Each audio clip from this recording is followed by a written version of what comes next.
7. No para. No para, muy bien. Bueno, Bueno, Lina, vamos, por favor. bueno, listo, sí, ya, ahora sí vamos a dar inicio a nuestro primer encuentro sincrónico del capítulo 1.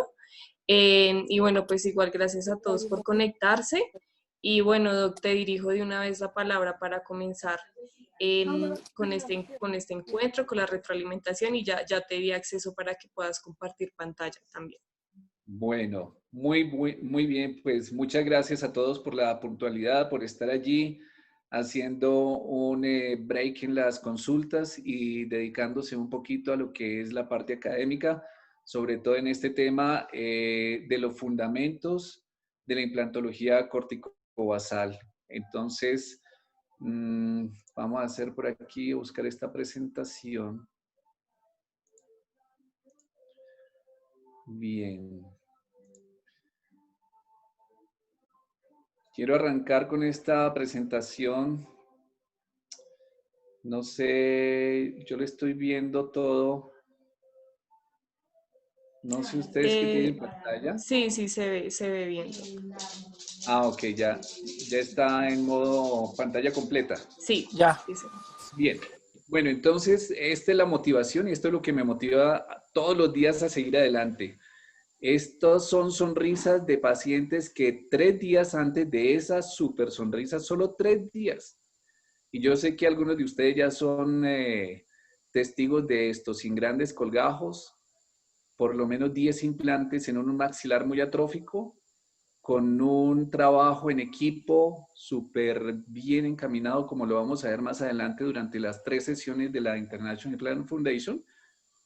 Vamos a lograr este tipo de sonrisas cada vez más bonitas, cada vez mejores, con esos nuevos materiales que existen estéticos. El grafeno definitivamente probablemente va a ser el abanderado en las próximas años de tanto de la estética como de la función, de acuerdo a sus múltiples ventajas que representa frente a los otros materiales que veníamos trabajando. Y de esto más que nadie, por ejemplo, sé que nuestro doctor Miguel Asenjo en República Dominicana ha hecho webinars incluso de este tipo de biomaterial ahora tan importante en nuestro medio. Y podemos unirlo muy bien a la implantología estratégica para coordinar de la mejor forma la función y estética de nuestros pacientes. Pues bien, Jimena dice que es el primer encuentro, pero yo lo considero el segundo porque el primero fue hace 8 días. Entonces, vamos a nuestro segundo encuentro sincrónico de la sesión primera del Masterclass de la Implant Foundation, el cual está dividido en varios capítulos. Vamos a ver el capítulo 1, que es el que ustedes han visto, que era la parte de fundamentación. En realidad, dentro de nuestro esquema, como ya lo habíamos mencionado, que iban a ser microunidades de aprendizaje, no podíamos hacer unos videos supremamente largos y en realidad en este incluso se me fue un poquito la mano con algo más de 20 minutos, queríamos algo más concreto, pero definitivamente la fundamentación es tan importante y tan extensa y todos los datos son tan importantes que no podía reducirlo aún más. Sin embargo, vendrán versiones en las que podamos concretar todavía más cada uno de los aprendizajes que deseamos. Como lo vieron en la plataforma, estos eran los silos o las intenciones de los objetivos de aprendizaje. Lo que intentábamos que los participantes aprendieran durante este capítulo eran varias cosas bien importantes. Primero, reconocer los hitos de la historia de la implantología estratégica, explicar la definición de la implantología estratégica propuesta por el doctor Stefanide, relacionar la implantología estratégica con los principios de la traumatología ortopédica, contrastar las diferentes situaciones entre los dientes naturales versus los dientes sobre implantes dentales, identificar la parte anatómica del hueso corticobasal, alveolar, primera y segunda cortical, resumir los puntos del consenso acerca de la Implant Foundation, acerca de las diferencias entre implantes convencionales e implantes estratégicos corticobasales, y describir las competencias requeridas por quienes instalan y rehabilitan pacientes con este tipo de implantología. Para los que no se han acercado tanto a este sistema, es muy claro y me ha sucedido durante muchos años que he tratado de difundir este tipo de implantología, que yo llegaba a un auditorio, generalmente ya de expertos implantólogos, dictaba la charla y parecía que después de la charla se le hubiera dictado a 4 paredes, como si no hubieran en el auditorio. Nadie entendía, muchos se sentían ofendidos porque estaba transgrediendo lo que durante años y años habían aprendido con la implantología convencional. Entonces es un tema muy difícil y pues de acuerdo a lo que vimos y las evaluaciones, lo que ustedes hicieron en los ejercicios, pues noto que hay un interés muy grande por definitivamente innovar. Y como toda innovación representa cambio, sé que ustedes están en la onda de aceptar este tipo de tecnología con los brazos abiertos y eso me parece muy interesante. Vamos a ver cada uno de estos principios de aprendizaje y lo que representaba el video que ustedes vieron como introductorio. Entonces, en la fecha importantes en la implantología estratégica, pues básicamente la que llamaba la atención allí era la de 1995 con los diseños de Stefan Ide. Si contamos bien, estamos a 25 años de que el doctor Stefan Ide haya dado a conocer su implantología.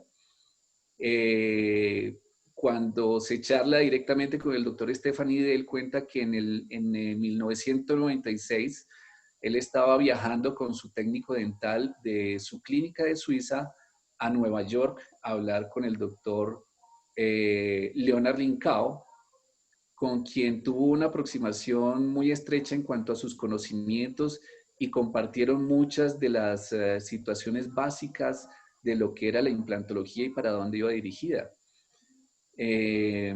Vieron en realidad ellos que había una gran diferencia entre lo que estaba persiguiendo la parte de la ciencia en beneficio del paciente y la parte comercial de las casas que estaban siguiendo los implantes propuestos por Brånemark. Entonces aquí me limité a anotar solo lo que es la implantología monofásica que dirige a la implantología estratégica corticobasal. A veces me hacen el reclamo, ¿y por qué no hablo de la implantología convencional? Porque es que la implantología de Brånemark, en general ya conocemos toda su gran historia, que es sorprendente y es muy interesante, pero detrás de eso, paralelo a todo este sistema, ha seguido y ha trascendido la implantología monofásica, hasta que el doctor Stefan Ide, de acuerdo a sus digamos, habilidades y su ingenio, y aprovechando todos los sistemas CAD/CAM, logró establecer este tipo de implantología en el cual hace con gran versatilidad, diseña muchos tipos de implantes que representan estos dispositivos médicos que solo son generalmente para cementar, para atornillar prótesis o supraestructuras encima de ellos.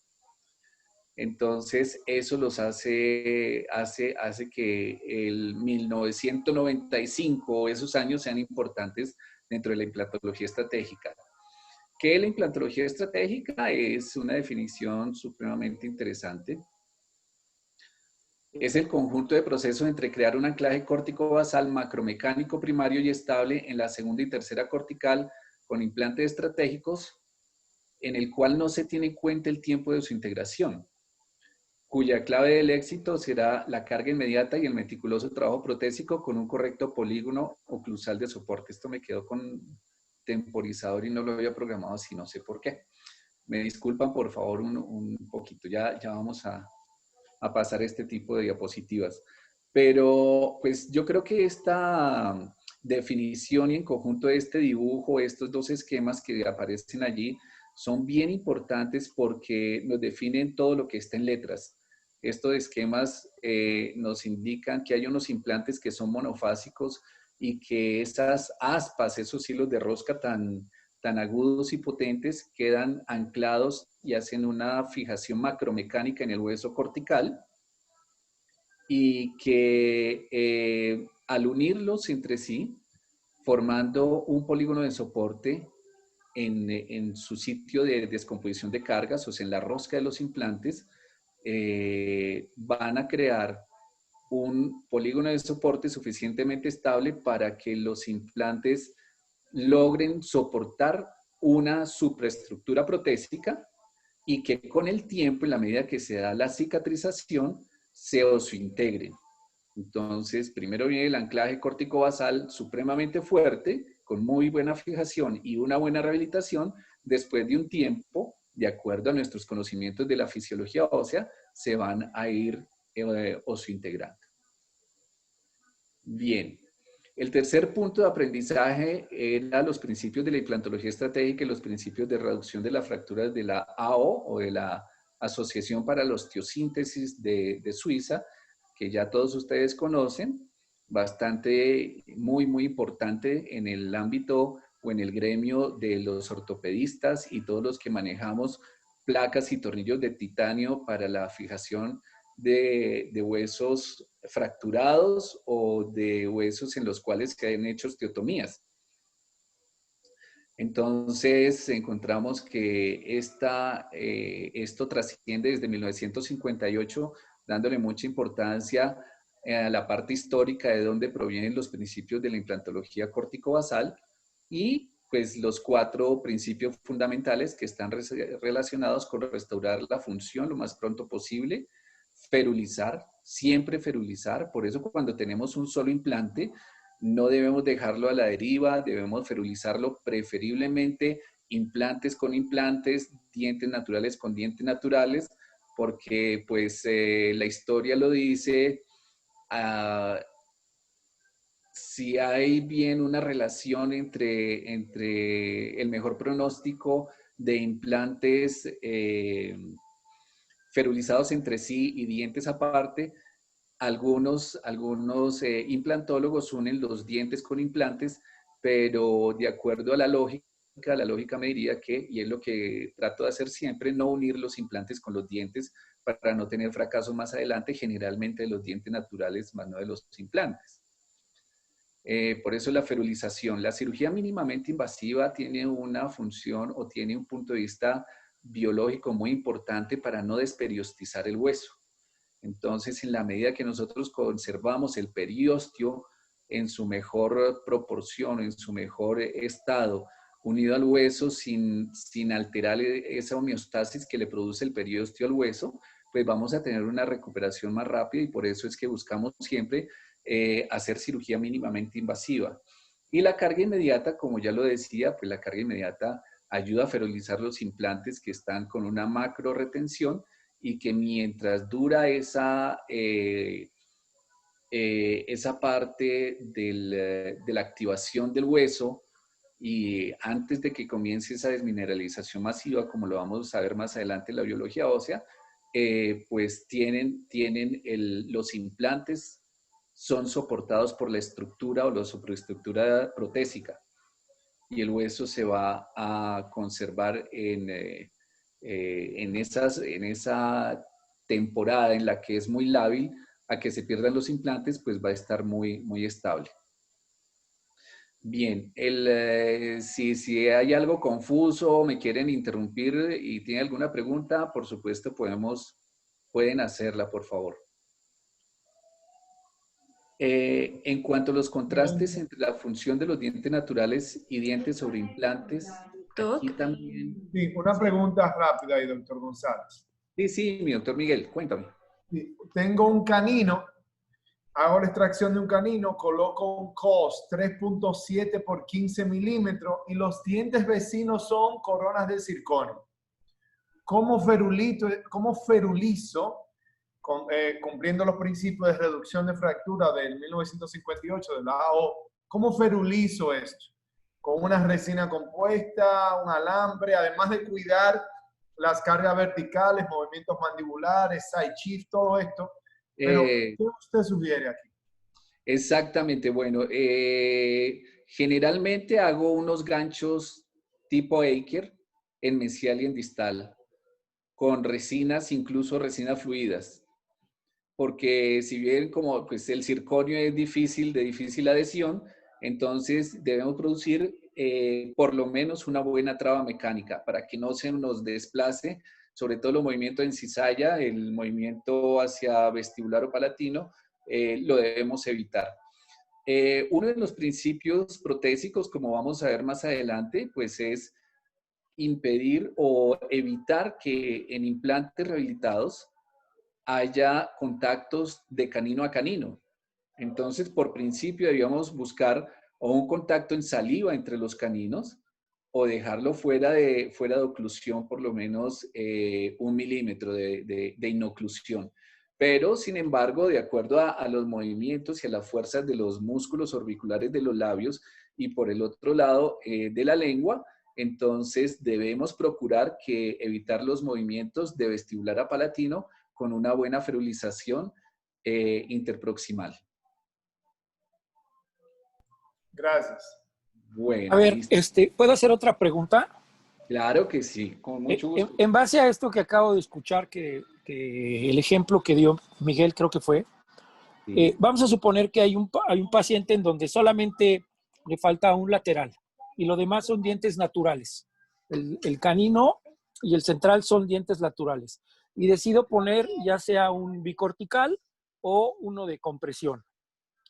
A la hora de restaurar protésicamente ese implante, ¿está indicado ferulizar? ¿Es obligatorio ferulizar ese diente a los vecinos o se puede quedar como una restauración independiente?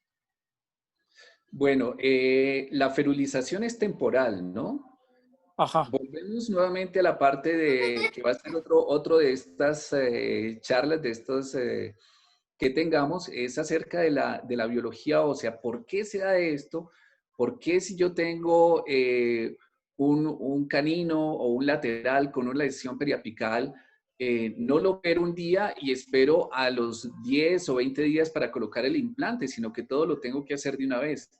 Hacer exodoncia, remoción de lesión, de todo esto tiene su razón de ser.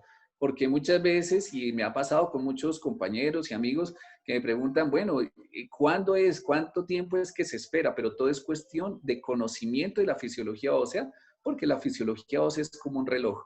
Y cuando conocemos, lo bonito de conocer la fisiología ósea es que me va a permitir establecer con seguridad esos parámetros de rehabilitación. Cuando cargo el implante, por qué se me pierden los implantes, por qué un implante que lo coloqué un día, a los 5 días el paciente sentía dolor, después aumentó el dolor, pero ya tenía algo de movilidad y después me llegó con el implante en la mano. Le puse otro implante inmediatamente y volvió y le sucedió a los otros 10 días. Y se cayó y volví, lo puse y se cayó otra vez. Entonces, muchas veces es desconocimiento de la fisiología ósea, que es algo que en la implantología estratégica no podemos perdonarnos. Si conocemos bien la fisiología, damos solución a muchas de las posibles pérdidas de implantes. Entonces, entre ellos, lo que es importante ver es que hay unos contrastes entre los dientes naturales y los dientes sobre implantes. Y este era otro de nuestros objetivos de aprendizaje, empezar a analizar por qué hay esas diferencias, por qué no podemos rehabilitar con una oclusión mutuamente protegido una rehabilitación con implantes. Y esto desde la implantología convencional muchas veces no nos lo enseña muy bien y desde luego después vemos fracasos y es porque no tenemos en cuenta que el dispositivo médico, el implante como tal, es diferente al hueso, al diente natural. Entonces, por eso hacía alusión mediante estos dos cuadros, donde en una columna veíamos cómo se comportan los dientes naturales rehabilitados con una corona y cómo se comportan los dientes sobre implantes. Entonces, los dientes naturales están diseñados anatómicamente para que funcionen muy bien independientemente. Mientras que los dientes sobre implantes no, porque acordémonos que ya es un dispositivo médico y esto puede depender también de la zona del hueso donde esté, pero depende más de lo que pasa alrededor del implante durante su proceso de cicatrización. Entonces, los implantes no soportan de la misma forma que los dientes naturales las fuerzas en cizallamiento, ¿sí? Entonces, por eso deben trabajar en grupo. La maloclusión en los dientes naturales, puede haber pacientes con maloclusión la vida entera, mientras que una maloclusión en los dientes sobre implantes sí que en realidad es un problema. Esa descomposición de cargas masticatorias sobre el hueso puede ser muy nociva y de ahí que siempre debamos casarnos con el paciente para los controles después de que hagamos un tratamiento. Es la parte difícil de manejar cuando hacemos nuestro buen amigo el turismo en salud, que viene el paciente, le hacemos procedimientos, pero no vuelve a controles. Hay que explicarle muy bien al paciente y legalmente que nos firme los consentimientos informados si nunca va a volver a que se le haga un control de la oclusión. Entonces, esa parte es importante. Los impulsos propioceptivos existen en los dientes, por supuesto, cualquier noxa o cualquier impulso que sea contraproducente contra la fisiología del diente natural, llámese una piedrita en el arroz que se siente finalmente como un ladrillo, hay el reflejo miotático, ustedes bien lo conocen, en cuestión de milisegundos, el músculo macetero y todos los músculos de cierre se relajan inmediatamente para que no haya una fractura de ese diente. Mientras que con los implantes ya no sucede. Y lo sabemos por los estudios que puede haber esa compensación después, con el tiempo, después de alrededor de 5 a 10 años, ahí digamos, receptores de la presión pueden hacer más o menos la función de un ligamento periodontal, pero nunca será lo mismo. De ahí que le debamos decir al paciente que progresivamente vaya aumentando su carga masticatoria y no salir de una vez a hacer la prueba de la manzana, porque seguramente va a ser cargas indebidas que puedan hacer o alterar el implante o alterar la rehabilitación que recién se le ha colocado. Ahí me queda una pregunta, doctor González, rapidito. ¿Sí? No me queda, ¿me escucha? Sí, sí, señor. No me queda muy claro el concepto de en una rehabilitación completa con filosofía de implantología estratégica. ¿Coloco los segundos molares, sí o no? Paciente déntulo, ¿coloco los segundos molares, sí o no?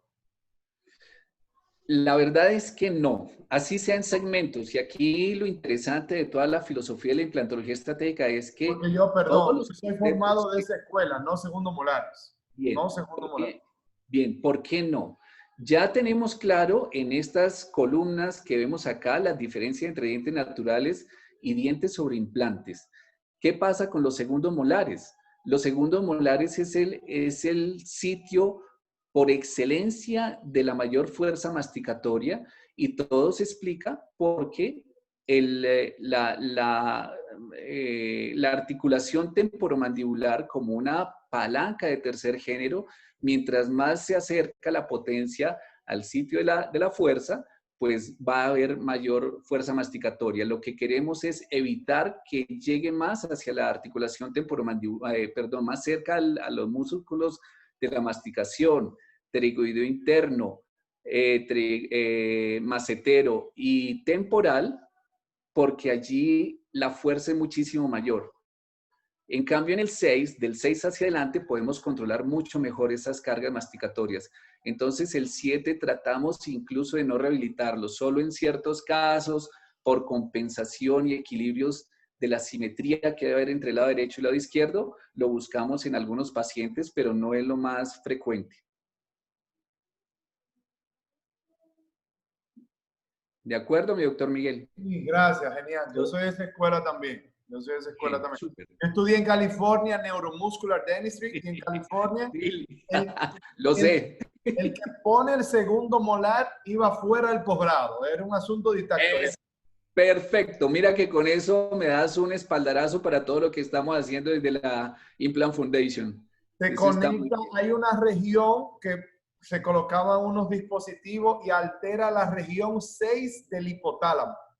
Es un asunto, o sea, hacían estudios más profundos a nivel neurológico y iba fuera del posgrado. Y el que lo quería defender iba muy fuera. Y otra cosa que me llama la atención es que en implantología estratégica se busca mucho el ángulo funcional de plana, el AS plana, y ellos son favorables en esto. Siempre pacientes de implantología, esos son los principios. La distal, la mesial de los premolares y la mesial de los primeros molares, con eso basta. La región, todos los neurotransmisores te lo explican por electromiografía electrónica barredura, por encefalograma, todo. Con 4 contactos está súper estable. Y yo soy de esa escuela y de verdad nunca he tenido fracaso o sea, he tenido, pero no grandes incidencias después que aprendí esos principios en el 2008. Ese conocimiento es el que te reduce la cantidad de fracasos. Sí. De hecho, lo vamos a ver más adelante, la construcción del polígono de soporte y la relación de la morfología oclusal con los planos de planas tienen una razón muy importante y es todo lo que tú acabas de decir desde el punto de vista del sistema nervioso central. Entonces, excitar menos esos músculos fuertes de la masticación y del cierre, pues por eso es que vamos hasta el 6 nomás. Bien, bien, excelente. Bueno, vamos ahora entonces yo creo que esa es una parte muy importante, dejar muy claro, muchas veces desde la implantología convencional se nos dice, sí, es que el implante es el reemplazo de una raíz, de un diente.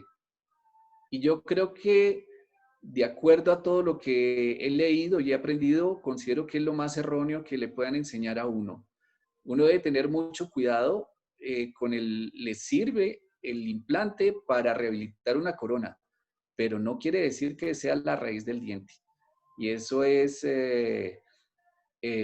totalmente erróneo y hay que diferenciar mucho porque pues me he podido dar cuenta de colegas que no ven esa diferencia y uno les pregunta, ¿y cómo rehabilitan un paciente edéntulo con implantes? Dicen, no, pues oclusión mutuamente protegida y desoclusión canina y con la protrusividad también con guía anterior y es que no estamos rehabilitando dientes, estamos sobre implantes. Entonces llámense implantes corticobasales o llámense implantes tipo Brånemark, estamos ante un dispositivo médico y ya no ante la raíz del diente. Bueno, la otra parte que quería que repasáramos es entonces, ya entrando más en detalle con la implantología estratégica, ¿cuál es el hueso corticobasal, el hueso alveolar, primera cortical, segunda cortical? Yo sé que para muchos de ustedes, y no para todos, esto es un tema bastante general, básico, pero quiero que tengan un poquito de paciencia los que a esto les parece ya demasiado básico, pero en realidad debemos arrancar de algo supremamente sencillo para lograr entender, ir avanzando y entender la parte más compleja de este tipo de implantología. Entonces, en la parte anatómica, lo que debemos tener muy claro es cuál es el hueso córtico-basal, el hueso alveolar, que ya lo tenemos muy, muy conocido, y el hueso, la primera cortical y la segunda cortical. Entonces, ¿cómo se define el hueso, el hueso basal? El hueso basal, dicen los diccionarios médicos, lo definen como aquel hueso residual de los maxilares una vez se han perdido los dientes. Entonces, aquí, bien, vamos a ver. Si aquí me dejara estabilizarme un poquito. Y el hueso alveolar es aquel que sostiene los dientes y una vez se pierde el diente, se pierde el hueso alveolar. ¿sí? Entonces, pero que debemos... El hueso corticobasal viene siendo un área, entonces. El hueso corticobasal viene siendo un área que es un área de hueso cortical más hueso esponjoso. Bien, cuando hablamos de la primera cortical, entonces decimos que la primera cortical es el punto por donde entra el implante. Y la segunda cortical es el sitio donde se anclan los hilos de rosca del implante. Entonces, esto yo creo que es importante tenerlo muy claro. Yo sé que ya muchos de ustedes han leído y han visto muchas charlas de implantología estratégica, pero bueno, dejamos esos puntos claros. Tenemos señalado aquí entonces la primera cortical. La primera cortical sería toda la parte en azul claro, en azul celeste, y en azul oscuro estaría la segunda cortical. Bien, y la otra parte es el consenso de la Implant Foundation respecto a las diferencias entre implantes convencionales e implantes corticobasales. Es un cuadro y es algo que se ha comentado mucho durante los cursos de la Implant Foundation, y es cómo se diferencia estos implantes, cómo los clasificamos. Los ponemos como un sistema. Realmente se dice que no hay, que en los sistemas de implantes dentro de la implantología corticobasal no son lo mismo que los implantes bifásicos. Los implantes bifásicos se dice que hay un sistema cuando le cambian el hilo de rosca de un implante a otro. Otro sistema es el que utiliza una superficie diferente a otra marca comercial. Es como para diferenciar marcas comerciales. Aquí se habla de unos sistemas que son compresivos, de compresión ósea, o de anclaje cortical. Entonces, a eso hacía referencia este cuadro, donde vemos que los tipos de fijación son diferentes en los implantes convencionales, ¿sí? O implantes estabilizados por osintegración con carga o sin carga inmediata, mientras que los implantes estratégicos son implantes estabilizados por oseofijación y para carga inmediata. Oseofijación que puede darse por una macroretención en las corticales o una oseofijación por compresión del hueso medular. Entonces, la gran diferencia es que la aplicabilidad dental la aplicabilidad no dental o en otros aspectos de la medicina en los implantes dentales casi que ni existe. Mientras que en la implantología estratégica está hecho para diferentes aparatos de trauma, como son los tutores óseos, los implantes ortopédicos, las placas de osteosíntesis con tornillos y placas de titanio. Entonces, aquí es donde hace referencia este consenso a que los implantes estratégicos o corticobasales provienen de la medicina en general y no han sido diseñados solo para la parte dental. Entonces, la aplicabilidad de los implantes estratégicos es muy amplia en la medicina. Incluso vamos a ver más adelante casos de rehabilitación de pacientes rehabilitados con cáncer, maxilofacial, con implantología estratégica, donde los mismos implantes, además de soportar la superestructura dentaria, pueden soportar epítesis o prótesis de nariz, por ejemplo. Y eso es una ventaja muy grande. Bien. Y la última parte de los objetivos de aprendizaje hace referencia al consenso de la Implant Foundation respecto a las competencias requeridas por quienes instalan y rehabilitan pacientes con este tipo de implantología. Por eso empezamos aquí a avanzar de lo más sencillo o simple a lo más complejo. Porque al interior de la Implant Foundation se ha considerado que quienes colocan los implantes estratégicos deben tener una preparación supremamente fuerte en todas estas cuestiones básicas y fundamentación de la implantología. Entonces, por más experto que sea el odontólogo que quiere aplicar la implantología estratégica, debe arrancar de ceros con la implantología corticobasal para poder entenderla bien y evitar los fracasos más adelante. Ese es el único objetivo de estos últimos puntos de la implantología, de la Implant Foundation con respecto a la implantología estratégica. Entonces, se dice que quienes hacen el masterclass o logran hacer el masterclass, así como quienes logran ser master teacher de la Implant Foundation, necesitan un reentrenamiento permanente. Y eso es interesante porque esto valida la importancia de la actualización y de estar siempre en contacto con las personas que más experiencia tienen en este tipo de implantología y discutir estos temas a profundidad basados en todos los conocimientos que tenemos de la oclusión, como lo ha dicho el doctor Miguel, basados en ya los estudios que hay de cortes, de retrospectivos de la colocación de este tipo de implantes, porque si bien llevamos 25 años o llevan 25 años este tipo de implantes en la implantología, de todas maneras sigue siendo una implantología joven, que tiene mucho sentido común, sí, que tiene mucho éxito respecto a los implantes convencionales, sí, pero igual ya hay estudios que validan toda la colocación de este tipo de implantes. En la segunda parte de la presentación, quiero ir ya a lo que pasó con las evaluaciones. En las evaluaciones de todos ustedes, pues lo que vimos fueron unos resultados muy, muy interesantes. El porcentaje de acierto en los principios de la implantología estratégica corticobasal, hubo un 84% de acierto. En la definición de implantología estratégica hubo un 81%.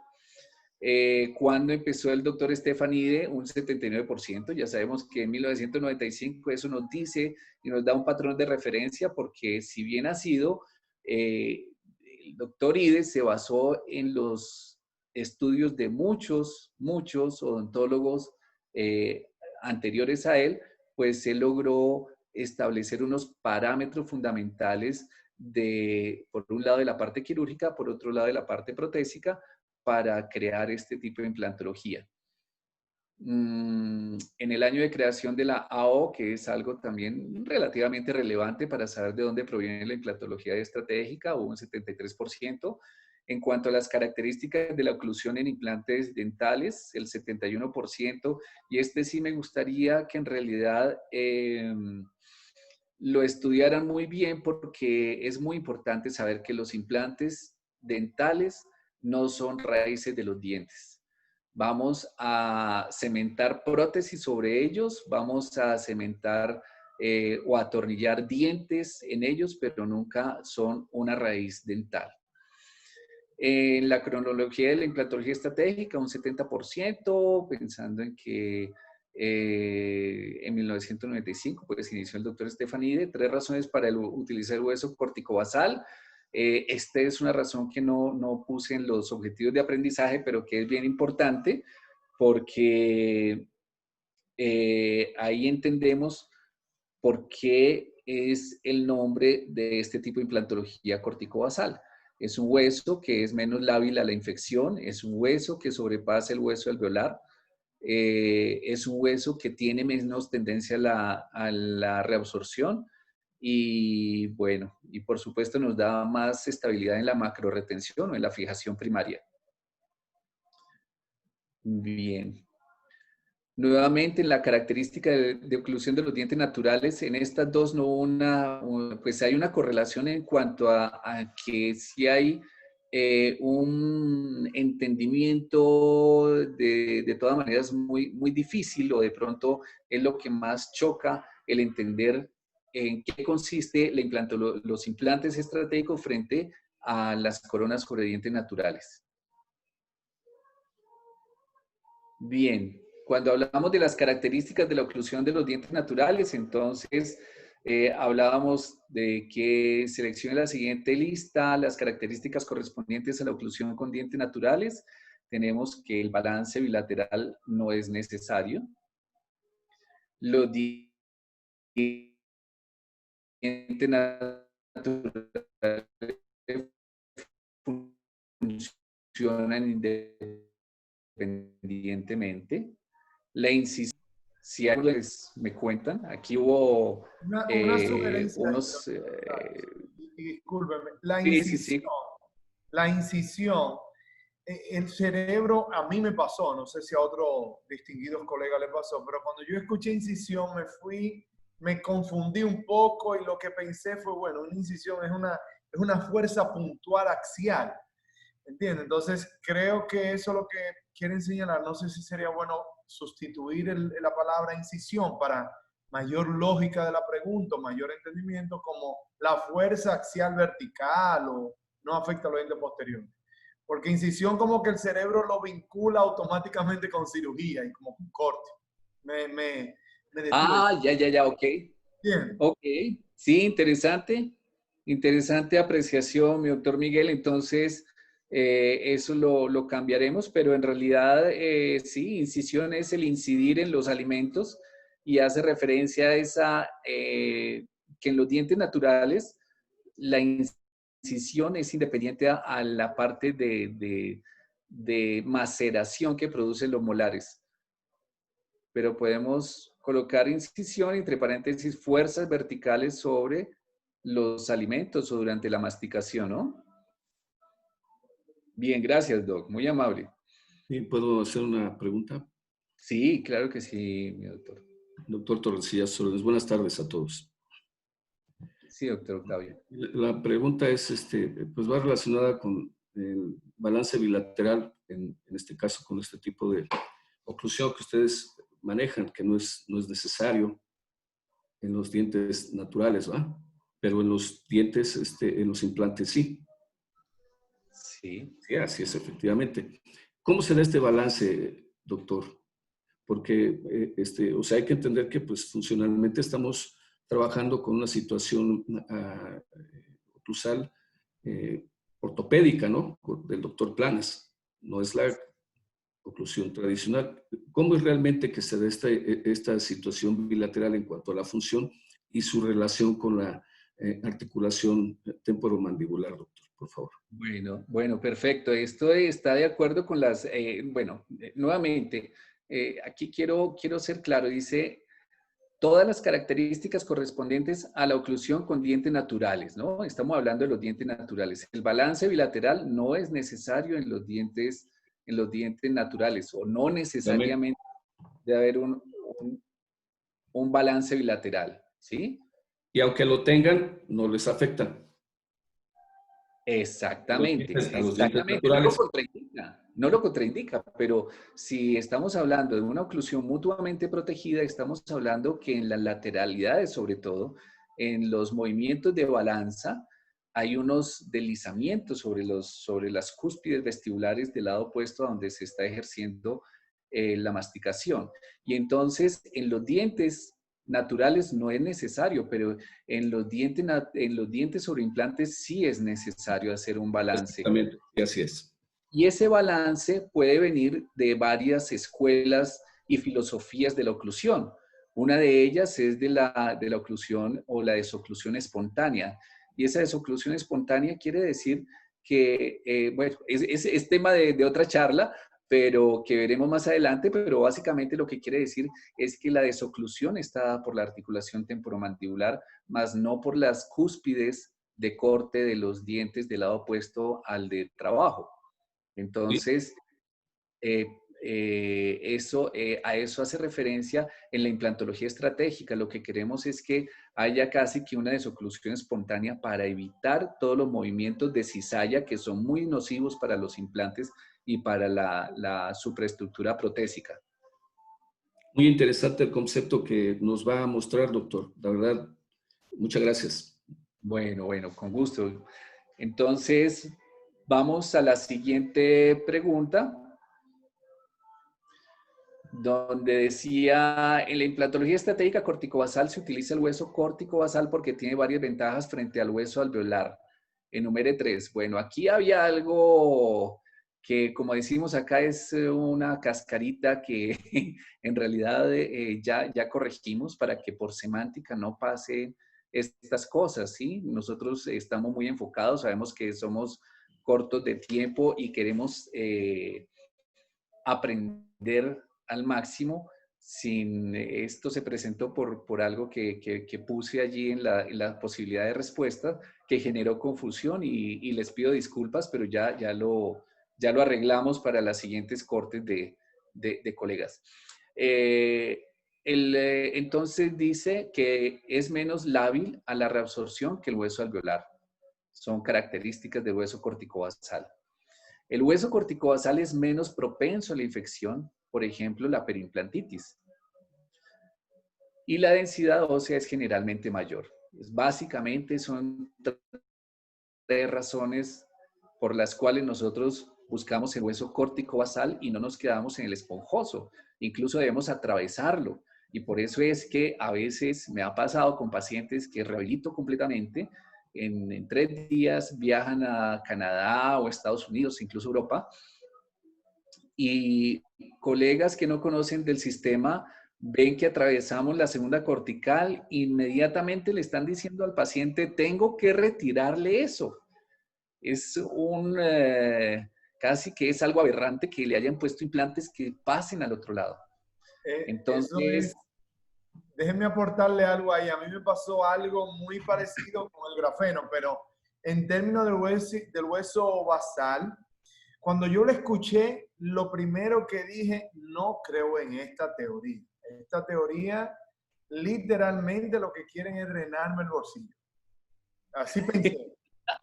Una tomografía. Yo tengo varios software de hacer guía quirúrgica, pero los mejores, además del Dolphy, el del Trichet Implant Studio y el nuevo Exoplan, que salió ahora el 21 de septiembre en Alemania. Ya lo tengo. sí. Y una herramienta que tiene el Implant Studio de Trichet es que tiene se llama así, Measuring Density, que usted coge una regla, como un lápiz, usted lo toma, y pasa en unidades HU del doctor Usenfeld, que fue el premio Nobel en la densidad ósea, midiendo las unidades HU de densidad ósea. Y cuando usted pasa, le voy a dar este dato que lo hice hace un mes atrás. Cuando usted pasa la regla o el lápiz alrededor del hueso alveolar, las unidades HU, estamos hablando de 500, 600, 750, cuando hay lesión periapical, 250 HU. Cuando va la primera cortical, va a 1200. Cuando va la segunda, algo impresionante, va a 1400 HU de densidad ósea. De ahí en adelante yo respeté, dije, no, el loco es esta persona en mi cerebro que está pensando esto. Pero el hueso cortical no es el doble mayor, es aproximadamente 300% mejor que el hueso alveolar y la inteligencia artificial te lo demuestra así. Eso es algo indiscutible. Entonces, obviamente, cuando no se conoce estas cosas, tú dices, bueno, no crees. La primera reacción mía fue encerrar. Pero es un aporte a los colegas numérico para que vean que la densidad del hueso es 300% mayor. Va desde 350 alrededor periapical. Y por eso es que cuando hacemos endodoncia, que nos pasamos al ápice inmediatamente, además de otra cosa, comienza el sangrado y demás. Pero cuando voy a los huesos corticales va a más de 1000 H. Básicamente esto. Es correcto, eso está escrito, ya hay estudios en los cuales nos correlacionan y hay una divergencia un poquito en la cuestión, digámoslo, tal vez vuelve a ser algo de semántica y es usar las unidades Hounsfield en los aparatos de rayo de cono, porque allí hay que hablar de otras unidades que son los voxel, que son unidades, son cubos, mientras que las unidades Hounsfield nos hablan es para los tomógrafos médicos. Y hay estudios en los cuales con TAC médico, que puede el gantry, que le da la vuelta alrededor del cuerpo humano, y lo hacen en forma helicoidal y en espiral, y nos dan una lectura mucho más detallada de la mineralización del hueso, nos dan unos resultados como los que acaba de decir el doctor Miguel. Y esos estudios demuestran eso, la cortical en los maxilares, y si vamos a la segunda y tercera cortical en la zona pterigomaxilar o hacia los cigomas o hacia el piso de la fosa nasal, es mucho mejor. Y por eso es que en realidad está bien encaminada esta teoría de la implantología corticobasal. Gracias, doctor Miguel. Muy, muy interesante la apreciación. Bien, lo otro era más sencillo y era hacer esta parte de la cronología de la implantología estratégica, donde vimos que hubo una pequeña confusión con Jean-Marc Juliet en 1972 y Leonard Lincao. En realidad es difícil establecer con exactitud quién actuó primero y quién actuó después, porque todos son muy contemporáneos y cada uno desde su consulta, porque en realidad casi todos ellos son clínicos, no son demasiado teóricos, desde su consulta lograban ver los mejores resultados y los mejores resultados lo presentaron en estos años.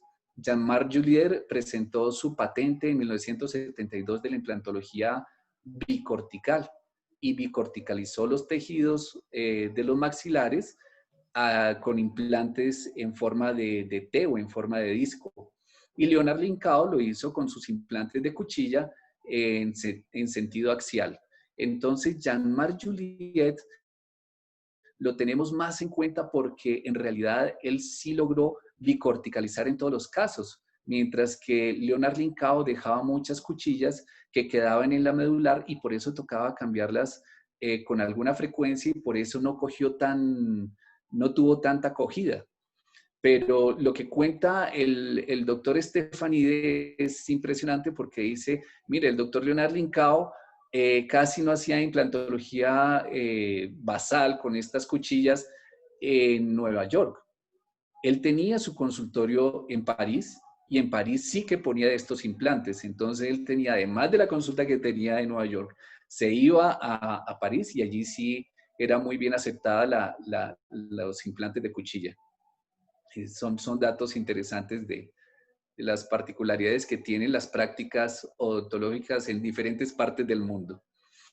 Bien, venía otra pregunta que decía, seleccione en la siguiente lista todas las características correspondientes a la oclusión con dientes sobre implantes. Bien, todas las características correspondientes a la oclusión con dientes sobre implantes. Entonces, el primero era las cargas oclusales no pueden ser manejadas individualmente. El balance bilateral es mandatorio para obtener estabilidad en la dentadura, añadiéndole algunas modificaciones que se ha logrado establecer en la implantología estratégica para darle mejor pronóstico a esas prótesis sobre implantes, como lo acaba de decir, algo que hablaremos después, una desoclusión espontánea. Y los dientes funcionan en grupo, no individuales. Entonces, esto ya incluso lo he escuchado de colegas de la implantología convencional promoviendo esto desde hace más de 8 años. No dejen implantes independientes, individual. No es que el paciente me dice y cree que es un implante por diente. Eso es totalmente falso en este momento, creer que es la mejor opción, cuando la mejor opción son los implantes unidos y no los implantes individuales. Bien. El año de creación de la Asociación para la Osteosíntesis, 1958. ¿En qué año inicia el doctor Stefanide su trabajo en la implantología estratégica? En 1995. La definición de la implantología estratégica, entonces, tiene los principios de anclaje corticobasal, uso de implantes estratégicos y el polígono de soporte, que lo entenderemos más adelante cuando hablemos de la transmisión de carga de los implantes. Bien. Los principios de la implantología corticobasal se basan en los principios de reducción de fracturas. Aquí el aspecto de repetición es reiterativo para que repitamos un poquito y aprendamos el tema de una vez para pasar al siguiente capítulo. Bien, doctor. ¿Perdón? ¿Ahí ¿sí? me escucho? ¿Ahí se escucha? Creo que estaba Sí, batallando. Lo que pasa es que en la línea de tiempo hay un error como en la presentación en el video. Hace rato que estaba en esa diapositiva, le iba a corregir, pero tenía un problema con el micrófono. En Lincoln, el año aparece como 1952 Ah, en el caramba. video. Bueno, lo ¿Vale? vamos a revisar nuevamente porque el Incao está en el 77. Bueno, es que es lo mismo. Hay algo de confusión en la historia también, ¿no? Entonces, en algunos historiadores de la odontología le dan más importancia a unos autores que a otros y lo nombran antes o después. En realidad es difícil establecer ese parámetro histórico, así como, por ejemplo, hace creo que 2 años en la reunión mundial de implantología en Barcelona, los implantólogos basales, digamos, de los pioneros, que son el italiano, se me fue en este momento el nombre, Hugo... Stefano Tramonte. Gracias. Stefano Tramonti y su hijo Hugo, ellos reclamaron la autoría de ser los pioneros. Había un Hugo Pasqualini, no sé si eres. Hugo Pasqualini, sí señor, y Stefano Tramonti, Sí, gracias. así es. Entonces, ellos reclamaron que era Tramonti el que había usado primero el titanio antes que Brånemark. Y fue interesante porque parece que la sociedad de osseointegración, europea de osseointegración, le reconoció, y hay documentos que muestran ahora, sobre todo Tramonti, donde le dan la certificación de ser los primeros en producir los primeros implantes de titanio. Pero, en fin, hay cuestiones, hay guerras, hay... hay luchas en todo esto y cada cual quiere figurar de primero, pero bueno, en realidad eso sucede y puede que haya un error en la presentación, entonces pido disculpas y lo vamos a revisar otra vez. Bueno, bien. Ahora, la segunda parte era el taller para la diferenciación del hueso corticobasal y el hueso alveolar, y había un taller en el cual queríamos practicar un poco de cuál era, que nos dijeran, que practicaran cuál es el hueso cortical y el hueso, la primera cortical y la segunda cortical. Desde luego, nada es igual que cuando se hace esto presencial y podemos hablarlo directamente en un aula, y nos estamos adaptando y amoldando a esta nueva vida post pandemia o durante la pandemia del COVID-19. Por lo tanto, hemos buscado la mejor herramienta didáctica para lograr señalar y estandarizar, que ustedes pudieran marcar cuál era el hueso cortical, cuál el hueso alveolar, cuál la primera cortical, cuál la segunda cortical, lo cual fue muy difícil. Pero cuando vimos que tenían el concepto, ya dimos, pues aquí existe, no podemos ceñirlos al resultado que nos da la plataforma, porque aquí hay un error de pronto tecnológico que no se ajusta al concepto que ya tiene el participante. Entonces, venía en el primer ejercicio, identificar el hueso corticobasal. Entonces, vemos por acá el hueso corticobasal, a ver si lo puedo dibujar. El hueso corticobasal, pues tenemos que es toda el área, como ya sabemos, ¿sí?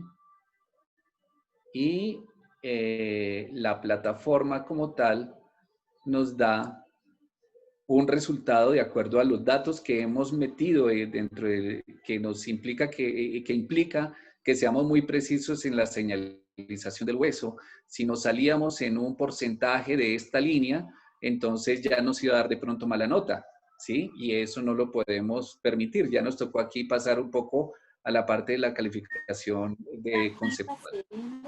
Doctor, pero también algo que yo veo que hay un error de diseño, es que la raya es muy gruesa. La raya azul, la que se pintaba, es muy gruesa. Entonces, al ser muy gruesa, obviamente se sale. Aquí con esta raya delgada, pues va exactamente a la mitad de las corticales. Difícilmente se salió. Pero si el grosor del lápiz es muy grueso, en algunas ocasiones sobrepasa al espacio de la cortical y yo creo que por eso marcaba un error. Bueno, tiene unos parámetros muy interesantes la plataforma de Moodle, y es que nosotros diseñamos precisamente un lápiz grueso para que hubiera menos riesgo de error, ¿sí? Lo hicimos a propósito para crear menos error, pero sin embargo, probablemente lo que vamos a hacer es la prueba de dejar la guía más gruesa, pero el puntero que se les deja para que el participante dibuje más delgado, a ver si logramos disminuir el error. Pero está bien, gracias por Sí, la... porque ahorita con esta imagen que tiene, con esta en donde acaba de iluminar ahí de color rojo, es muy claro la definición. O sea, córtico basal es todo el hueso que está fuera de los alvéolos. En este caso, obviamente no hay alvéolos, entonces no hay hueso alveolar. En el caso en donde hay dientes, pues obviamente sí hay hueso alveolar. Entonces, lo que está por abajo es el hueso basal. Entonces, yo creo que los conceptos están bien, pero yo creo que sería mejor si pueden borrar también los números. Que haya menos interferencia, claro, claro que sí. Hay, tenemos infinidad de tomografías. Por el otro lado, lo que... Sin estos números perfectos. Si eso facilita, lo vamos a tener en cuenta, claro que sí. Sí, ok, gracias. Claro que sí, mi doctor Ricardo. Bien, vamos a la siguiente parte, decía identificar la segunda cortical. Entonces, si tenemos que esta es la zona de la primera cortical, vamos a señalar el sitio opuesto donde se anclarían esos implantes, y es la base de la nariz. Aquí tenemos fosa nasal, el cornete, acá, y esta línea roja nos indica la segunda cortical. Bien, en el tercer caso, identificar la primera cortical, entonces la primera cortical viene siendo el sitio por donde penetra el implante posexodoncia. Si se sacó este diente porque tenía una indicación para sacarlo, pues la primera cortical va a ser el mismo hueso alveolar en este caso, y esta puede ser la primera cortical, ¿sí? Señalando un área, pero si vamos a señalar los sitios probables de inserción del implante por donde entraría, pues ya sería una superficie más o menos mucho más delimitada en esta zona, ¿sí? Bien. Identificar el hueso corticobasal en esta imagen. Entonces, aquí el interés era, de todas maneras, no dejarse influenciar por las diferentes estructuras anatómicas que vemos. Si vemos bien, aquí lo que vemos en esta imagen panorámica es que se trata de un diente central superior izquierdo, un 21. Está muy cerca al canal nasopalatino. Si es del canal nasopalatino, no dejarnos influenciar. De todas maneras, sabemos que el hueso corticobasal va a estar formado por toda esa zona donde podemos colocar los implantes y lograr un mejor anclaje. ¿Listo? Entonces, el hueso corticobasal, suma del hueso cortical más el hueso esponjoso vecino a él. ¿Listo? Toda esta zona, el hueso corticobasal. Y aquí tenemos un remanente de hueso alveolar, que una vez haya exodoncia de este diente, aquí en realidad esa cortical no se considera es como una pseudocortical, porque una vez se retira un diente, se hace exodoncia o se retira, allí cicatriz y no queda ninguna cortical, desaparece ese hueso.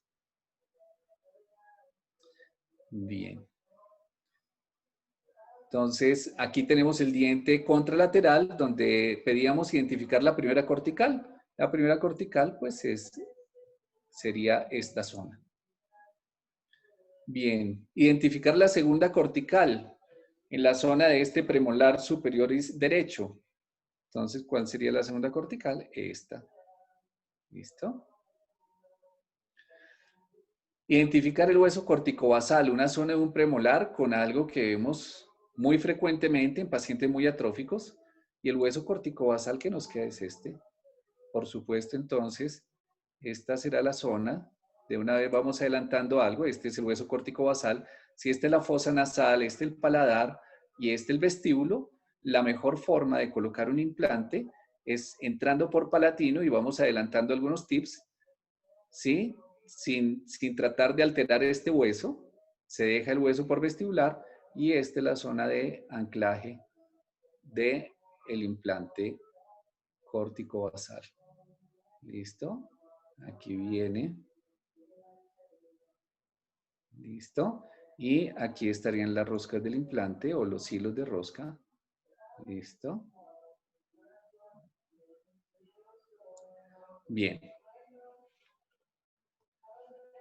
En la siguiente, esta sí era un poquito, como decimos nuevamente, cascarera, no era nuestra intención, pero esperamos que no haya sucedido. ¿Esta qué zona es? ¿Qué zona estamos señalando aquí? Esta es la zona de la sutura pterigomaxilar. Es importante que siempre analicemos muy bien. Tal vez en la implantología convencional son zonas que nunca o que casi nunca se agreden, pero si vemos la historia, los implantes, la zona pterigomaxilar es una zona bien reconocida con implantología convencional. Que nunca nos enseñaban a usarla, pues es otra cosa. Pero la idea es que aquí nos familiaricemos tanto con esta zona que logremos colocar los implantes muy bien allí porque es una zona ideal. Fíjense, y aquí se ve a simple vista cuál es la calidad de ese hueso. Es un hueso espectacular. Entonces, toda esa zona es la zona de la sutura y ahí no podríamos identificar fácilmente la primera cortical o la segunda cortical porque si vamos aquí a la radiografía panorámica, la primera cortical estaría acá para estos dos implantes pterigomaxilares planeados en esta radiografía y la segunda y tercera cortical estarían en esta zona. ¿Sí? Entonces aquí hubo un error de instruccional. Pido disculpas también por este error, pero aquí estamos para aclararlo. En esta zona que tenemos de estudio, lo que queremos ver es identificar la segunda cortical. La segunda cortical en esta zona es el piso del seno maxilar. Siempre lo pedíamos dibujar en la parte, en el corte axial, entonces, perdón, en el corte sagital. No, en este caso es el corte coronal, perdón. Este caso es el corte coronal. Aquí tenemos, bien, la segunda cortical, fosa nasal, cavidad oral, primera cortical, acá, listo. Y segunda cortical, esta zona. Bien. Identificar el hueso corticobasal. Estamos en zona de premolares y esta es una zona espectacular. Es muy complejo llegar allí, o sea, por la, digamos, la anatomía que representa el hueso atrófico, pero la idea es dejar esta zona, el hueso corticobasal, viene por acá, viene por acá, viene por acá y viene por acá. Desde luego, la idea es alcanzar esa zona que correspondería a la famosa Y, donde se une la fosa nasal con el seno maxilar que representa la Y invertida, donde representa una muy buena densidad para anclar nuestros implantes y poder paralelizarlos, doblarlos con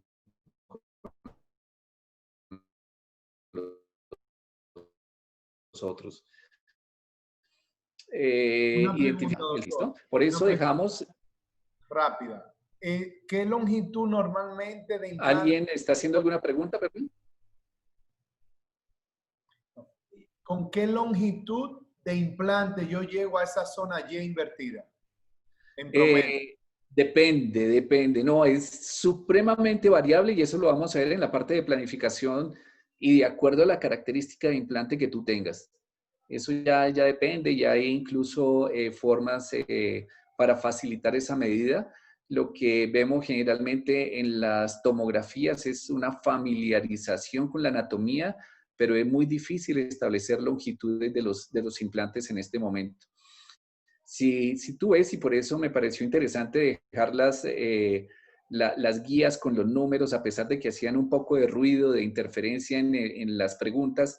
Fíjate que, por ejemplo, aquí tenía planeado un implante de más o menos 18, entre 18 y 20 milímetros, ¿sí? De aquí hasta acá.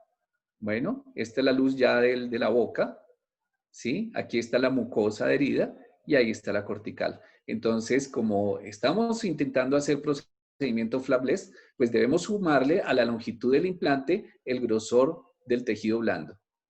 ¿Ok? Bien, aquí dice identificar el hueso corticobasal. Nuevamente vamos hacia la zona de los dientes anteriores y el hueso corticobasal pues viene siendo toda esta parte. ¿Sí? Familiarizarnos solamente con esa parte de, digamos, la denominación. ¿Qué es el hueso corticobasal? Entonces aquí representa esa zona. Identificar la segunda cortical a nivel de más o menos 22, del 22. Entonces, fíjense cómo todos los filos de cuchilla los podemos superar con este tipo de implantología. ¿Por qué? Porque también la forma de colocarlos es relativamente sencilla, solo con un fresado mínimo, que se parece mucho a la colocación de placas y tornillos de titanio cuando estamos haciendo trauma o cirugía ortognática en los quirófanos. Fíjense, este filo de cuchillo, mejor, más complejo. Aquí hay 2 milímetros no más, entonces muchas veces se hace un rollo y allí, ¿cómo hacemos? No podemos hacer nada, la única solución es poner hueso para que quepa el implante y eso nos implica por lo menos 9 meses a 1 año de una regeneración ósea sin estar seguros de si nos va a funcionar o no a largo plazo. Que a largo plazo generalmente vuelve y se ve la misma imagen. El hueso se ha perdido completamente. Y el implante puede presentar perimplantitis, roscas expuestas. La idea es aquí que no nos suceda nada de eso. Entonces, si vamos a identificar la primera cortical, generalmente la señalamos por palatino. ¿Listo? Esto es muy importante. Es un tip muy, muy importante en la implantología estratégica. Ahora vamos al maxilar inferior atrófico. Ese sí es bien interesante también porque en sitios donde se pensaría que no podemos colocar implantes, podemos colocar implantes estratégicos. Por eso tiene la forma y la cantidad de referencias que nos permiten colocarlos. Entonces, en este caso, si vemos un corte coronal, vemos ese reborde tan atrófico, pero esta sería la dirección del implante, como lo señala aquí, y tendríamos más o menos 10 milímetros para colocar este tipo de implantes. ¿Sí? Bien podríamos colocarlo en esta forma. El hueso corticobasal, pues viene siendo todo este. Y eso es lo que tenemos que saber para saber dónde podemos anclar nuestros implantes. Entonces, bien puede ser por esta zona, ¿sí? Y si está el nervio dentario acá, podríamos hacerlo también por esta zona. Y el implante doblarlo aquí para que el eje de inserción de la prótesis nos quede paralelo con los otros implantes. Entonces podemos hacer un bypass vestibular o un bypass lingual. Bien, identificar la segunda cortical es fácil aquí. Entonces, anatómicamente tenemos que saber qué hay al otro lado. Es obligatorio, es imprescindible que aquí sepamos la anatomía al derecho y al revés y por eso es el capítulo siguiente, anatomía maxilofacial. Identificar la primera cortical en este caso. Entonces tenemos aquí la primera cortical sería aquí la entrada, ¿sí? Y esos implantes generalmente, como lo vamos a ver más adelante, las disciplinas de colocación de implantes irán a la primera cortical y no necesariamente tienen que atravesar la segunda cortical, que en teoría sería esta. Entonces hay razones fisiológicas y anatómicas para no proceder a eso. Identificar el hueso corticobasal en esta zona, entonces estamos hablando de que aquí hay un resto radicular probablemente, pero ya no vemos parte de esa raíz y tenemos todo el hueso corticobasal que viene siendo pues todo este. Bien, al otro lado, lo mismo, si aquí tendríamos el hueso alveolar, ¿sí? Incluso puede ser más corto, y el hueso corticobasal pues va a ser el resto que no sea el hueso alveolar. Bien, tenemos que saber muy bien qué hay por aquí en esta zona, qué hay por aquí en esta zona, qué hay por aquí en esta zona, y de esta forma no vamos a tener ninguna complicación que pueda comprometer incluso la vida del paciente. Aquí la inserción de los implantes, identificar primera cortical, posexodoncia, pues va a ser en la zona del fondo del alvéolo. Más atrás, entonces, tenemos que identificar la segunda cortical. donde estaríamos señalando aquí. Esa concavidad, que después les voy a preguntar cómo se llama esa concavidad. Si alguno de ustedes ya lo sabe, por favor no me diga todavía.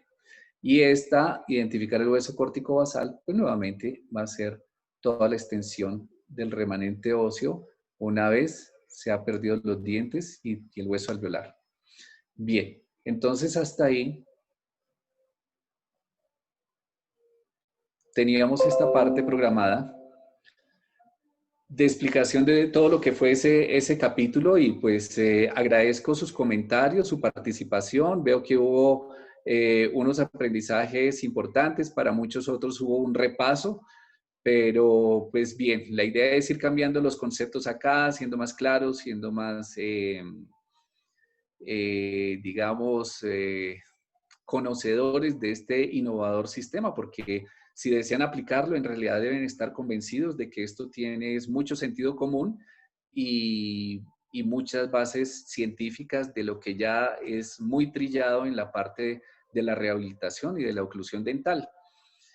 ¿Qué viene en el siguiente capítulo? El capítulo 2, pues como les decía, vamos a hablar de la anatomía oral y maxilofacial, qué debemos reconocer, qué estructuras anatómicas. Mi interés es que nos ubiquemos un poco más tridimensionalmente cuando estamos pasando la segunda cortical, porque no es necesariamente lo que vemos, solamente lo que vemos en la tomografía, sino que debemos respetar una serie de estructuras que nos pueden meter en líos, en aprietos, si no conocemos qué hay al otro lado.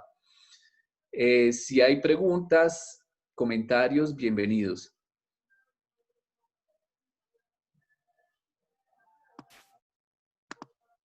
Doc, ahorita te hicieron una pregunta por el chat el doctor Octavio Torrecilla.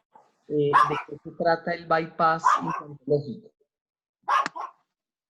Ok. Listo, Doc. Mira, doctor Octavio, básicamente vamos a ver me interesa que veamos primero que todo estas bases. Vamos a irlo viendo después, son estrategias y por eso se llama implantología estratégica, porque se han diseñado estrategias para lograr llegar a nuestro objetivo, que son las segundas corticales. Entonces, esto lo veremos más adelante, lo que son las 16 métodos o disciplinas para la aplicación de los implantes. Entonces, ahí le pido un poquito de paciencia y más adelante lo vamos a entender. Pero, pues, la traducción literal de un bypass es evitar una zona, digamos, un mecanismo para evitar una zona de riesgo. Entonces, podemos hacer un sobrepaso hacia vestibular del nervio dentario o un sobrepaso por lingual para no agredir el nervio dentario. Eso es. ¿Cuál de los 4 principios en su opinión es el más difícil de obtener? Me pregunta cuál de los 4 principios de la implantología estratégica, en su opinión, el más difícil de obtener.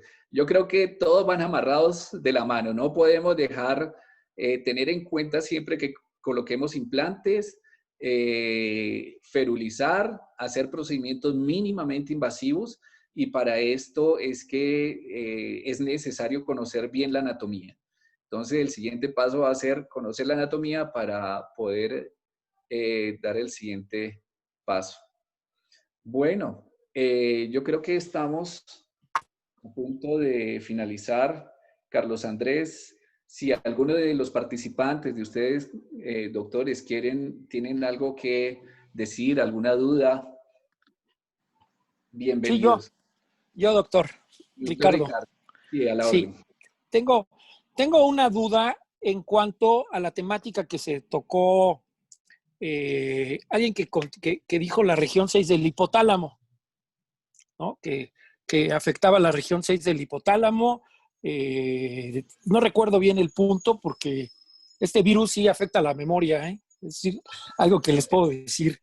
Entonces, a la persona que dijo que él traía esa escuela, creo que fue Miguel, ¿fuiste tú? Sí, el doctor Miguel. El doctor Miguel. Si me puedes platicar brevemente ¿cuál es esta región 6? Porque el hipotálamo está formado por núcleos y el hipotálamo tiene una función específica en regular hormonas y en regular otras funciones homeostáticas como el sueño, el apetito, la libido, etcétera, etcétera. Entonces, cuando tú mencionas la región 6 del hipotálamo, sí me generó duda. Entonces, Sí. no sé si pudieras mencionarme algo al respecto, a qué te refieres con la región 6 del hipotálamo, porque en el sistema nervioso central, el que tiene que ver las aferencias especiales de la cara, no es el hipotálamo, es el tálamo. Son algunos de los núcleos del tálamo. Entonces, no sé si pudieras aclararme ese punto, Miguel, por favor. Cómo no, con mucho gusto. Esto fue una tesis de doctorado que acompañé y básicamente se vinculaba con los pacientes bruxómanos. Y exactamente ese vínculo que tiene, no es que la afecta, es que hay toda una alteración del sistema nervioso central y es impactante en pacientes bruxómanos cuando tienen los segundos molares, tal como dijo el doctor, que es una evidencia, una palanca. El ángulo de potencia supera el ángulo de resistencia de los dientes anteriores. Básicamente ese es el concepto. Pero como le quiero destacar, sí es importante en mi modo de verlo, es que esta implantología estratégica, cuando habla del polígono oclusal, cargas oclusales y fuerzas vectoriales no estables, no solamente yo diría que afecta el hipotálamo, por decir algo anatómico preciso, afecta a todo. Yo he tenido pacientes que sufren hasta de mareos, sufren de apnesia, de tanto trauma oclusal, porque la región bicondilar se altera en toda su situación. Así que básicamente es como darle un poco más de importancia a esto para potencializar la esencia de lo que es la oclusión. Ok, a ver si pudieras en el chat del grupo compartir la tesis esta de doctorado para darle una leidita, ¿no, Miguel? Por favor. Y no? Hay sí. Doctor, le quiero aportar, hay una escuela en Estados Unidos, se llama OBI, O-B alta I, OBI. Lo busca, OBI Foundation. Y ahí explica todos los parámetros de neuromasticación, región hipotalámica, región sistema nervioso central, las regiones psicomotoras, y lo habla a través de la desprogramación cérvico-cráneo-mandibular, que se ha vendido como bioestética o odontología o ortodoncia de Roth también. Pero esto tiene que ver mucho con la escuela de Lee, del doctor Lee. Ok. Y me fui a Estados Unidos a estudiar esto porque una paciente me decía, doctor, usted me hizo la boca entera, yo no puedo dormir, yo tengo dolor de oído, me molesta todo, me mareo. Entonces, si hice la boca entera en circonio, monté en articulador, esto generó una serie de situaciones. Y por ese mismo orden entro en grafeno. Hago circonio, hago porcelana, se rompe la porcelana, el circonio se me fractura. Antes de ayer recibí un paciente de 8 años atrás con un implante Nobel, un canino, cargado con una corona de circonio. 3 años después de desintegración, perdió el canino, lesiones de hueso alveolar de tanto trauma. Entonces, básicamente es como cambiar el chip de esa odontología dura a una odontología elástica y una odontología de mayor sostenibilidad biológica. Pero con mucho gusto, claro que sí. La escuela de neuromasticación en Estados Unidos y en Europa está bastante desarrollada. Bastante. Sí, me queda claro, entiendo el concepto de que somos una entidad fisiológica y que hay puntos medulares en donde todo se relaciona. Eso lo entiendo perfectamente bien, todo lo que es la neurofisiología del sistema masticatorio. Pero sí me gustaría ver exactamente qué áreas son las del hipotálamo, porque yo sí pienso que pudieran ser las del tálamo y no tanto las del hipotálamo. Pero pues lo vemos ahí en el... Sí, yo se lo paso. Recuérdense que esa fue una formación en inglés, puede ser un error en traducción, pero le paso el término objetivo. Ok, excelente. Sí, excelente. Muchas gracias. Muy interesante repasar toda la neurofisiología también.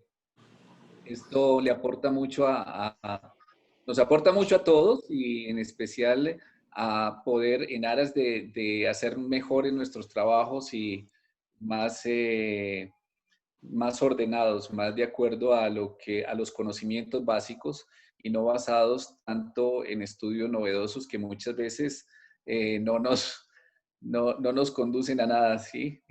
La anatomía en realidad es de los campos que menos varía en el tiempo, así como la neuroanatomía. Entonces,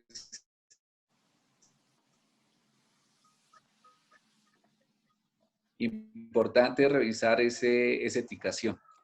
Muy importante. Bueno, Doc, antes de Bueno. terminar... ¿Aló, Doc?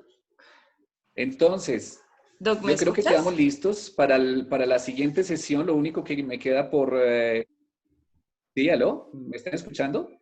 Sí, Sí. Doc. ¿Ahora me escuchas? Aló. Sí, ahora sí. Sí te escuchamos, Doc, Jimena. Jimena. Antes de terminar, ¿tú nos podrías dar un resumen muy breve de lo que viene en el capítulo 2? Bien, sí, gracias, Jimé. Mira, a eso iba. Entonces, el capítulo 2 lo vamos a dividir en varias partes. Hay 3 videos cortos, pero sustanciosos, para que podamos repasar todo lo que es la parte de anatomía con la implantología estratégica. Vamos a ser muy puntuales. En realidad es un tema supremamente extenso. A mí como buen cirujano me fascina toda esta parte de la anatomía y quiero transmitírsela con la mayor claridad posible. Nuevamente, no estamos exentos de errores. Espero, si hay errores, me los hagan saber para lograr corregirlos, porque de eso se trata. Pero que en realidad pues quede dentro de todos ustedes el sentimiento de que es muy importante revisar la anatomía para ir sobre seguros. Aquí no se trata de aprender unas técnicas como recetas de cocina, sino que logremos entender qué peligros puede representar y qué tan bajos o tan altos son los riesgos de la implantología estratégica corticobasal. Entonces, la anatomía se va a dividir en 3 videos cortos. Uno es una introducción, el otro hablará del maxilar superior y sus estructuras alrededor, y el último video hablará de lo que es la mandíbula y el piso de la boca. Bien, entonces creo que esto nos va a llevar 2 semanas para poder tener el tiempo de que revisemos nuestros libros de anatomía y verifiquemos dónde estructuralmente o clínicamente nosotros pondríamos nuestros dedos para lograr llegar a esas estructuras que les muestro en estos videos. Bueno, listo, eso sería para dentro de 8 días la primera parte del maxilar superior, y para dentro de 15 días ya sería todo con el maxilar superior y maxilar inferior. ¿De acuerdo? Ok, estoy en la página de Armonía. Sí. Estoy en este segundo capítulo y no está activa la parte de, pues yo me imagino que es el video o la información que tenemos que sacar en el primer rubro, donde dice anatomía oral y maxilofacial para la aplicación de la implantología estratégica. Maxilar superior y regiones adyacentes. No está activo todavía. Doctor Ricardo, Se va a activar de aquí a mañana, Carlos Andrés. ¿Cuándo lo tengo? mañana desde las 7 de la mañana está ya activado. Ok. Absolutamente todos los recursos y todas las actividades que estarían dentro del capítulo 2 que les está comentando el doctor Daniel. Ok, perfecto. Y incluso también para que no tengan afán, y lo que hablábamos con el doctor Daniel hoy, en una preparación a esta sesión, para que no se estresen con la nota, el siguiente encuentro que vamos a tener con el doctor Daniel de hoy en 8 a la misma hora por el mismo canal, como se dice, es un tema más para solucionar dudas, inquietudes, comentarios, todo lo relacionado con el capítulo 2, de tal manera que podamos estar terminando ya en un cierre del capítulo 2 muy parecido al cierre que tuvimos hoy del capítulo 1 de hoy en 15 días. Dios mediante. Ok, perfecto. Bueno, muy bien, espero lo disfruten mucho. Gracias, hasta luego. Doctor Esperemos Daniel, que sí. gracias, felicitaciones, chévere. Gracias. Muchas gracias. A descansar. Gracias a todos. Hasta luego. Que estén bien. Gracias. Feliz noche, que estén muy Feliz bien, noche, hasta doctores. luego. Igualmente, que estén bien. Gracias Hasta a luego. todos.